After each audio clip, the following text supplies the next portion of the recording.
Innaka la tusmi'us summa. Kau tidak bisa membuat orang mati bisa mendengar. Yang mati yang mana? Bukan mati yang di kuburan itu.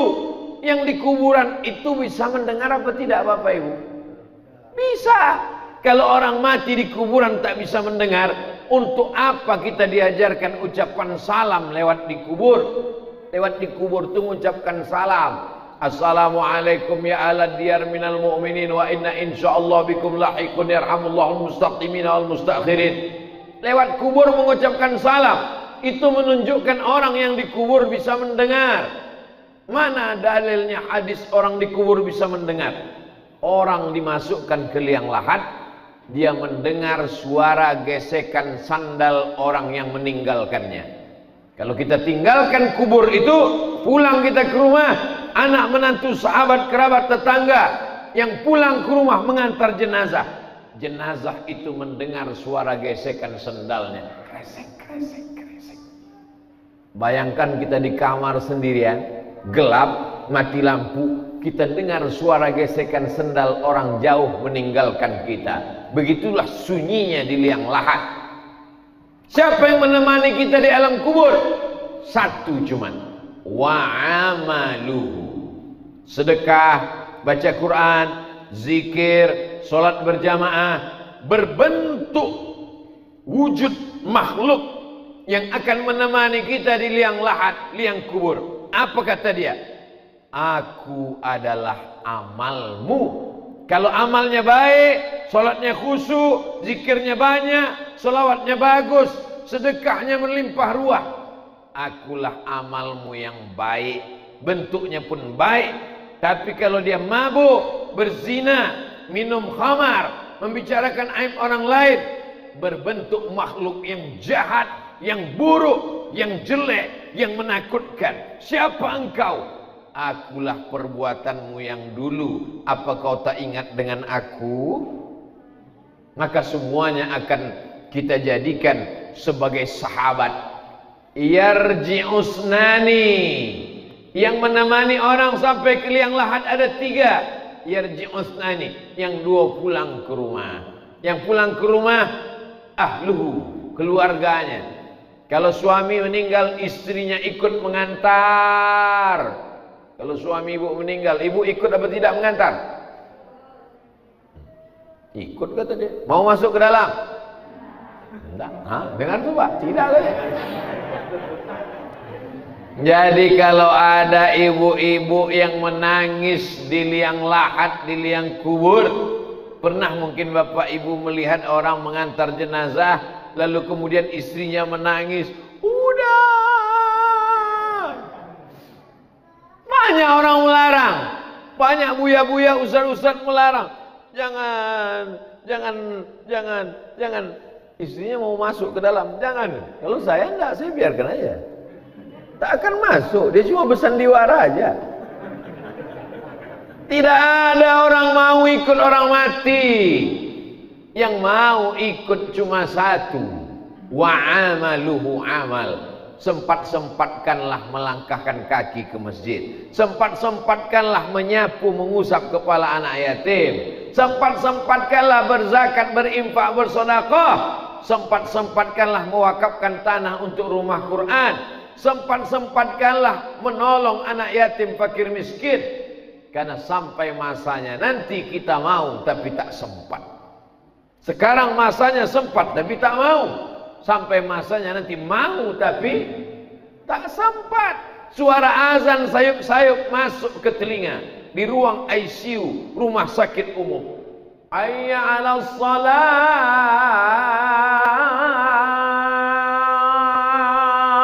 Mau ke masjid tapi tak mampu. Kaki terbaring. Kena penyakit apa? COVID-22. COVID-19 balik, sudah lewat, sudah. Bermutasi. Bermutasinya apa? Berkembang lebih canggih dari sebelumnya. Amboko bodoh dalam masalah virus. Jadi yang mau tanya ke dokter, Pak Dokter, kenapa orang sudah vaksin 2 kali tetap kena COVID? Karena COVID-nya bermutasi, Pak Ustadz.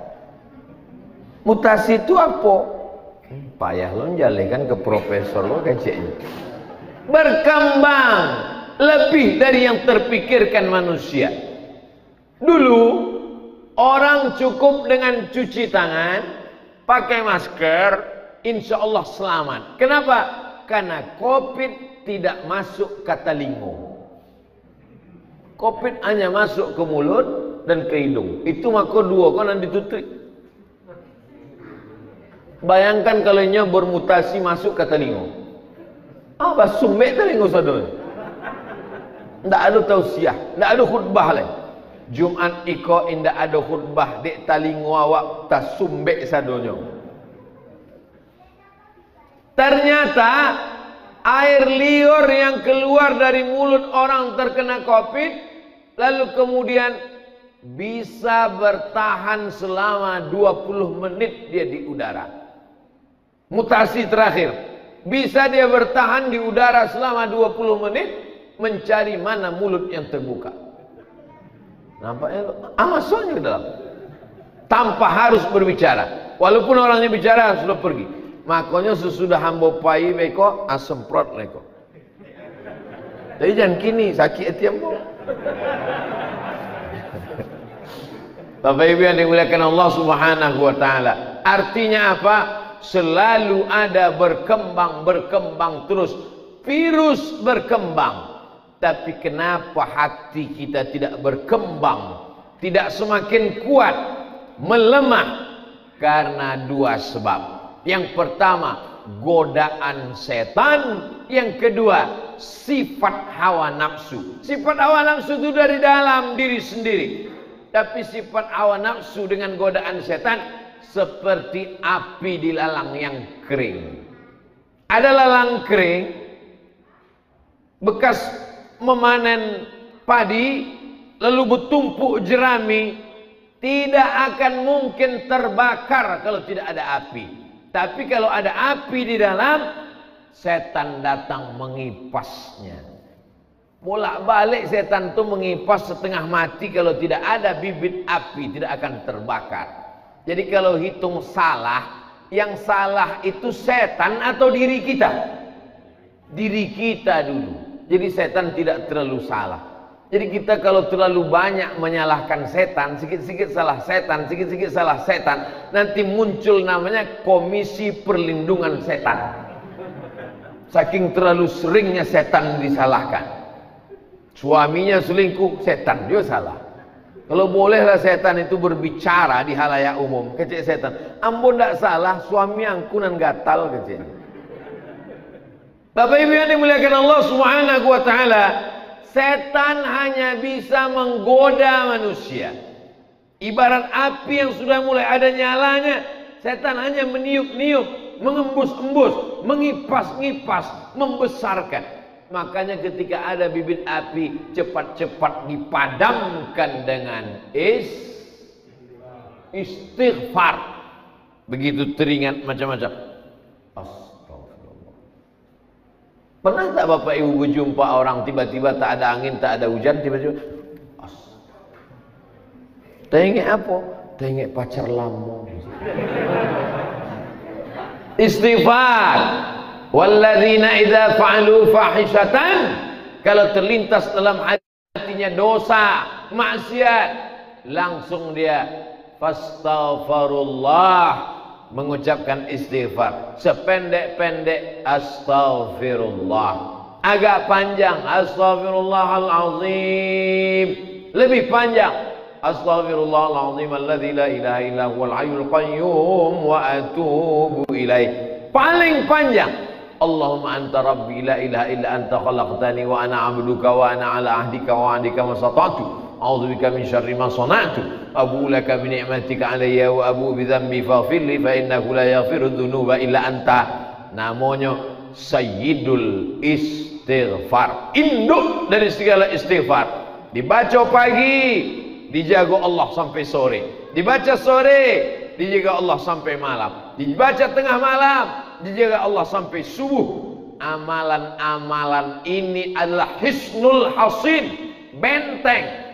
Kalau kita punya kerajaan Pagaruyung, dibangun benteng untuk menjaga jangan sampai musuh datang. Benteng kita adalah zikir. Itulah maka subhanallah zikir, alhamdulillah zikir, Allahu akbar zikir, istighfar zikir, sholawat zikir. Tapi zikir yang paling afdal adalah afdalu zikri fa'lam annahu la ilaha. Ada saatnya zikir pelan dalam hati, ada saatnya zikir kuat. Kapan zikir kuat? Tengok situasi. Idza quri'al Qur'an, kalau ada orang baca Quran, fastami'u lahu, dengarkan baik-baik, wa ansitu, diam, la'allakum turhamun. Acara menyambut bulan suci Ramadan, pembacaan kitab suci Al-Quran yang akan dibacakan oleh Qori Kota Padang, juara musabaqah tilawatil Quran. A'udzubillahi minasyaitonir rajim. Bismillahirrahmanirrahim. Tiba-tiba ada orang disuruh la ilaha illallah. Apa? Orang baca Quran dengarlah baik-baik. Tapi ada masanya orang berzikir kuat. Kapan berzikir kuat? Membacakan zikir ruqyah. Orang yang kerasukan setan, diganggu jin, membacakan zikir untuk orang yang diganggu jin. Tak bisa pelan-pelan, tak bisa. Allahu la ilaha illa huwal hayyul qayyum. Mesti kuat. Allahu la ilaha illa huwal hayyul qayyum. Kuat. Karena kalau pelan, kata setannya, kok pelan kali, kok belum makannya. Makanya azan itu dicari orang yang suaranya paling kuat, paling melengking, dalam rangka menyambut 1 Muharram. Jangan cuma ceramah, jangan cuma tausiah, adakan lomba azan. Lomba azan 1 Kota Padang untuk surau Langgar Musola. Yang juara akan diberangkatkan umroh. Setuju? Bapak ibu setuju, anaknya tak setuju, tahu dia takkan berangkat. Allahu Akbar, Allahu Akbar. Suara yang paling melengking, suara anak muda.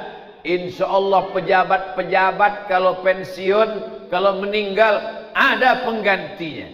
Kepala dinas, kepala badan, kepala kantor, belum sampai masanya ada penggantinya. Tapi muazzin, imam, khotib, Bilal, berapa banyak jenazah tak dimandikan. Begitu dibuka masih pakai kaos oblong. Kenapa?